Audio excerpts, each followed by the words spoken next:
Salut, c'est Trado, je suis content de vous retrouver pour la mise à jour de l'analyse technique et de la préparation de la semaine de trading sur indice et sur euro-dollar. On va commencer par le France 40 équivalent en CFD du CAC 40. On constate également que la tendance est haussière puisque nous sommes au-dessus de la M200 qui monte, au-dessus de la M50 qui monte. Autrement, la tendance de long terme et la tendance de fond sont haussières. Par contre, nous ne sommes plus au-dessus de la M7 et de la M20. La M20 monte encore, mais la M7 descend. Autrement dit, la tendance générale est neutre et la tendance immédiate est baissière.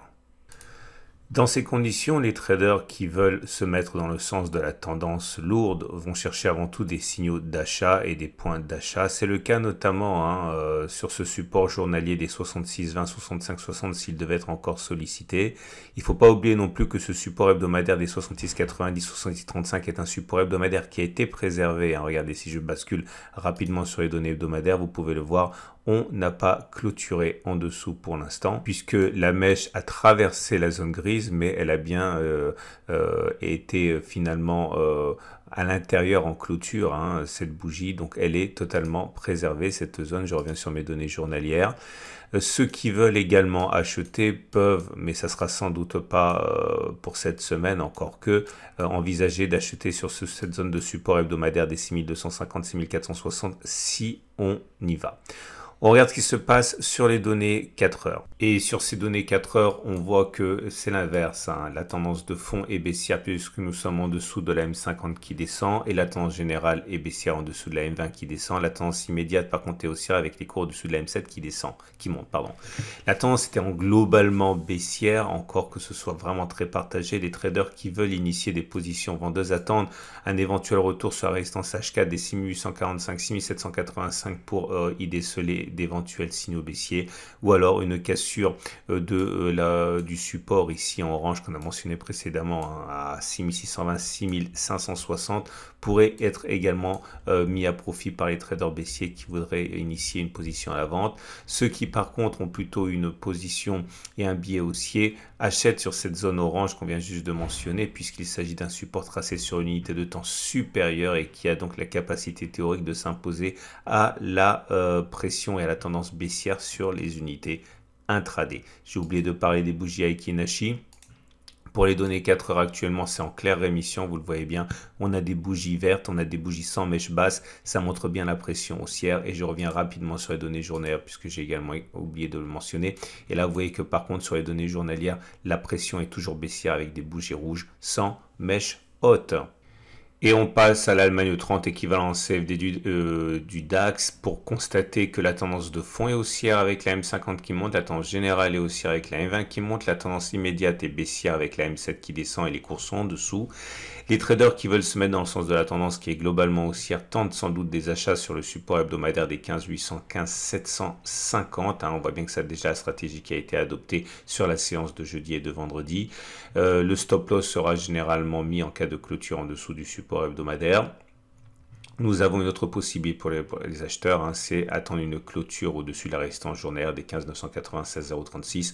Généralement, les traders mettront un stop loss en cas de clôture en dessous de cette zone qui normalement, c'est-à-dire théoriquement, devra changer de polarité en devenant support. Une clôture en dessous invaliderait donc cette stratégie de hausse. Ceux qui veulent spéculer à la baisse, par contre, ont plus de difficultés car nous sommes sur une tendance haussière et nous n'avons pas de résistance tracée sur une unité de temps supérieure, donc il est plus dangereux de spéculer à la baisse. On regarde les bougies Aiki Nashi pour constater que la pression actuellement est disputée. On a eu des bougies rouges, mais maintenant la dernière bougie, celle de vendredi, est plutôt positive avec un corps vert, mais le corps a une longueur relativement réduite par rapport à la mèche, donc c'est vraiment une pression haussière naissante et très fragile. On regarde les données 4 heures. Sur les données à 4 heures, on voit que la tendance de long terme est haussière avec la M200 qui monte, la tendance immédiate aussi car on est au-dessus de la M7 qui monte et la tendance de fond tente à redevenir haussière mais ce n'est pas très clair puisqu'on est au-dessus de la M50 avec une pente très légèrement haussière. La tendance générale est plutôt neutre car on est au-dessus de la M20 mais celle-ci descend.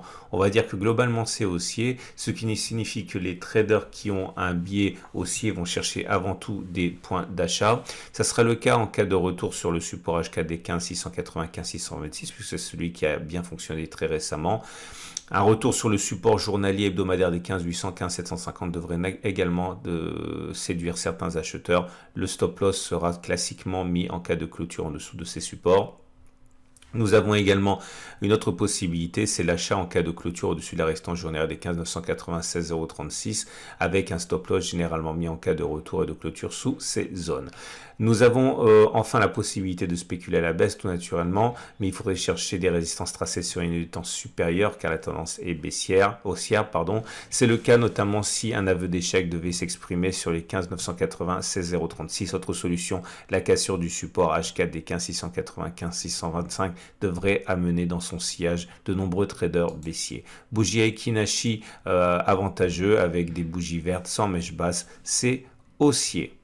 Et le Wall Street équivalent en CFD du Dow Jones montre également des signes de rémission évidents depuis qu'on a inscrit les plus bas. La tendance de long terme est haussière, la tendance de fond est haussière, la tendance générale est neutre car la M20 est encore plate mais on est au-dessus.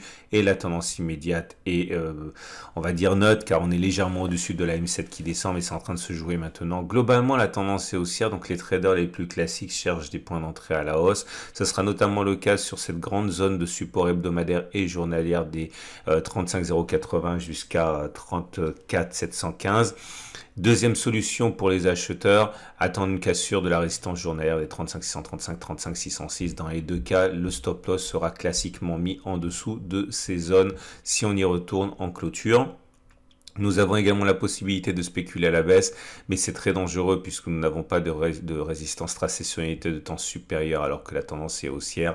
Néanmoins, certains sans doute tenteront de spéculer à la baisse sur la résistance journalière des 35 635, 35 606, même si c'est plus un trade sur l'unité de temps inférieure. Regardez la bougie Aiki, la rémission est en cours avec une bougie verte sans mèche basse, mais là en construction cette bougie. On n'est même pas au début de la séance officielle sur le Wall Street. Il s'agit ici des bougies CFD. On regarde tout de suite les données 4 heures. Et sur les données 4 heures, c'est plus confus puisque nous sommes bien au-dessus de la M200, bien au-dessus de la M50, mais l'orientation n'est pas très favorable. On va dire pour forcer le trait que la tendance de long terme est haussière car on est au-dessus d'une M200 qui monte très légèrement. Par contre, la tendance immédiate est haussière car on est au-dessous de la M7 qui monte. La tendance de fond est baissière car on est en dessous de la M50 qui descend. Et la tendance générale est neutre car on est au-dessus de la M20 mais celle-ci descend. On va dire qu'il y a un ballottage très légèrement favorable aux haussiers. Dans ce cas, les traders qui veulent acheter attendent un retour sur le support hebdomadaire des 35 080, 34 770, mais qui peut être étendu jusqu'au support journalier 34 864, 34 715, voire le support H4 des 34 654. Bref, toute cette zone est favorable à des achats comme ça s'est d'ailleurs produit récemment. Autre solution, une clôture au-dessus de la résistance journalière des 35 635, 35 606. Ceux qui veulent spéculer à la baisse prennent peut-être des risques plus importants puisque la tendance n'est pas vraiment baissière, mais certains tenteront sans doute une position baissière sur les 35 635, 35 606 puisque c'est une résistance tracée sur une temps journalière. Plus dangereux, la tentative de trade baissier sur la résistance H4 des 35 350, 35 310. Bougie Aiki favorable, on voit bien que la pression elle est haussière avec des bougies vertes sans mèche basse. Et on passe à l'US Texan qui est dans une situation également plutôt favorable au-dessus de la M200, au-dessus de la M50 qui monte, au-dessus de la M7 et de la M20 plutôt plate. La tendance de long terme, la tendance de fond sont haussières, la tendance générale et la tendance immédiate sont plutôt neutres. Nous arrivons au contact de la résistance des 15 180, 15 110 qui sera sans doute défendue par les baissiers. Ceux qui veulent acheter attendent que l'on clôture au-dessus de cette zone ou que l'on revienne éventuellement sur le support journalier des 14 890, 14 780 puisque c'est la zone qui a permis au cours de rebondir la semaine dernière. Ceux qui veulent spéculer à la baisse, on l'a compris, attendent sans doute que l'on ait un échec sur la résistance hebdomadaire des 1580, 1510. Ceux qui veulent faire ça mettront généralement un stop loss en cas de clôture au-dessus de cette zone, tout comme ceux qui veulent acheter mettront un stop loss en cas de retour sous cette zone, actant la cassure du support. Bougie Aiki-Nashi mitigée, mais plutôt haussière, puisque sévère, même si la bougie précédente a une mèche basse, celle qui est en construction actuellement n'en a pas. On regarde les données 4 heures. Et sur les données intraday, on voit que les tendances sont clairement plus établies à la hausse avec M7, M20, M50, M200 montantes. Malheureusement, on est au contact d'une résistance, celle des 1580, 1510. Les traders qui ont un biais haussier attendent que l'on clôture au-dessus de cette zone. Comme ceux qui ont un biais haussier peuvent également attendre un retour sur le support journalier des 14890, 14780, voire 14755, 14715. Les stop-loss seront classiquement mis en cas de clôture en dessous de ces zones. Ceux qui veulent spéculer à la baisse attendent au moins que l'on vienne sur une résistance tracée sur une unité de temps supérieure, puisque la tendance actuelle est haussière sur les données 4 heures. C'est le cas notamment dans la zone sur laquelle nous sommes. Le stop-loss sera très souvent mis en cas de clôture au-dessus de cette zone, montrant que la résistance a lâché. Enfin, un passage hypothétique et une clôture en dessous du support H4 des 14755, 14715 serait une solution également pour les traders baissiers. Bougie Aiki-Nashi haussière puisqu'elles sont vertes et sans mèche basse. Et on termine ce tour d'horizon avec l'euro-dollar, tendance baissière pour l'euro-dollar puisqu'on est au-dessus de la M200 qui descend, en dessous de la M50 qui descend, en dessous de la M20 qui descend. Seule la M7 est actuellement travaillée mais elle descend. Autrement dit, tendance de long terme, tendance de fond, tendance générale sont baissières et tendance immédiate, neutre, voire encore baissière. Ceux qui ont un biais baissier donc profitent de ce retour sur les résistances journalières des 1,1705, 1,1721 pour tenter d'y déceler de bonnes raisons de spéculer à la baisse. Le stop loss sera généralement mis en cas de clôture au-dessus de cette zone. Autre possibilité pour les plus patients, un retour éventuel sur la résistance journalière des 1,1796, 1,1805. Stop loss classiquement mis au-dessus. Ceux qui veulent acheter attendent plutôt que l'on revienne sur un support tracé sur une unité de temps supérieure, notamment celui d'un 16,07, un 16,58. Ils mettront le plus souvent un stop loss en cas de clôture en dessous de cette zone, puisque ce serait un aveu de faiblesse de la part des acheteurs. Et sur les données 4 heures, fait très intéressant, nous avons une tendance qui semble vouloir s'inverser. La M7 vient de croiser la M20 à la hausse, mais c'est tout. Nous avons toujours une M200 qui est descendante, une M50 qui est descendante. La tendance de long terme et la tendance de fond sont baissières. La tendance immédiate et la tendance générale sont plutôt haussières à présent, encore que pour la M20. Il faudra attendre que la M20 remonte. Il demeure que la tendance étant globalement baissière, il y a certainement des traders qui ne cherchent qu'une chose, c'est spéculer à la baisse sur les niveaux actuels puisque c'est une résistance tracée sur une unité de temps supérieure. À noter également autre possibilité, attendre le retour sur la résistance journalière des 1,1796, 1,1805. Ceux qui veulent spéculer à la hausse, par contre, attendent sans doute que l'on revienne sur le support hebdomadaire qu'on a mentionné en gris précédemment, c'est-à-dire aux alentours, je vais changer d'unité de temps pour mieux le voir, celui des 1,1607, 1,1658.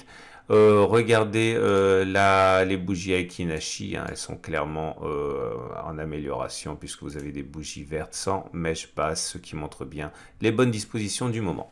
Voilà ce qu'on pouvait dire pour ces indices et l'euro-dollar. Je vous invite à regarder à la fin de cette vidéo la stratégie d'investissement et de trading sur crypto et sur également quelques actions, l'analyse technique de moyen terme sur les indices et les cryptos. Bref, beaucoup de choses qui vous attendent. Je vous dis à la semaine prochaine pour la mise à jour.